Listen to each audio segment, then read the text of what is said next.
I'm going to finish, as I always like to do on the show, with a little game that I've devised especially for you. This game is called Shark or Shonda.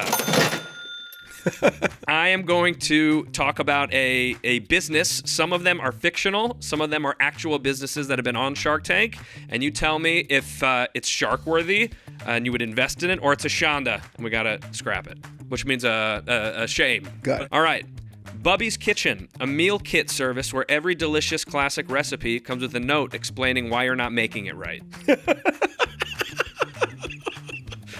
What do you say? Do we have a deal? I love it. I would not invest in it, but it's genius. Okay, fair enough. The Schmooze, a Jewish LinkedIn, but everybody already knows each other. Isn't that the reality? But it's it's a digital platform. Very cute. I would not invest in it. Okay. Deli Direct, a subscription pastrami service that overnights deli meat from New York City to Jews living in pastrami deserts. That's got some legs. The thing is that, there's Gold Belly has already and kind of others cornered that are- market. And I was through a fund an investor in Gold Belly. Oh, nice. It's a cool concept. I think it could be a subsidiary of Gold Belly just to get the pastrami business. There you go. Wake and Bacon, an alarm clock that wakes you up by cooking bacon. Wow, that should be started by a rabbi. My grandfather came from my mom's side, came from Eastern Europe, and he kept kosher, but he ate bacon.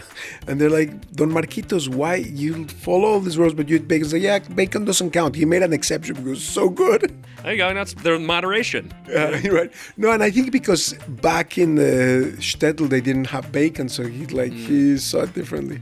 So what do you think? Invest in Wake and Bacon or no? I can't invest in it because of liability purpose. Like, If it I'm going to burns be your a house target. down? People are going to sue me.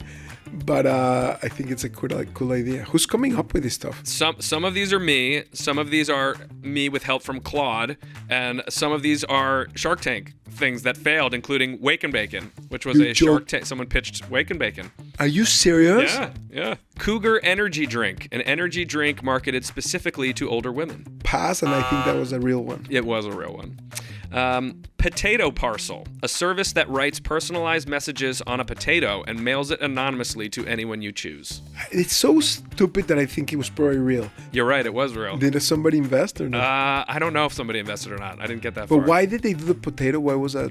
I have no idea. It makes no sense to me at all. I guess because you can write in potatoes. It could have been apple, but it rhymes with parcel. I mean, it's alliteration. I do remember as a kid, I don't know if you had that in your American school, but in my Mexican Jewish school, we did a lot of things with potatoes where they emitted this purple ink and you could grow in the potatoes their spots. We didn't mess with potatoes and You didn't? no, we didn't have. Where no. did you go to school?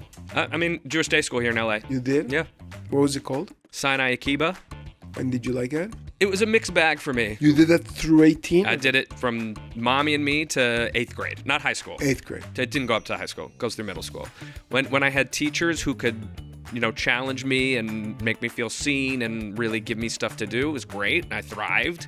And when I didn't have that kind of a teacher, we really butted heads and I got in a lot of trouble. Throcks. Socks sold in packs of 3, so you always have a spare when one gets lost. Cute, but no, because 99, it does happen, but 90% of the time it doesn't happen, so no, I wouldn't do it. And that was also a real product on Yeah. Shark Tank. Mausletones, custom ringtones for Jewish holidays, plays the shofar when your mother calls. Cute, I would not invest. All right, you're a savvy investor.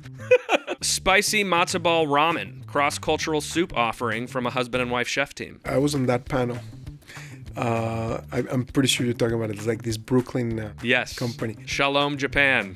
Shalom Japan. It's awesome. I love them. And they're on Gold Belly. They sell the Matzabal ramen. I was on that panel. I don't think I made an offer, No, it was Barbara. but that was a great story, and I loved them.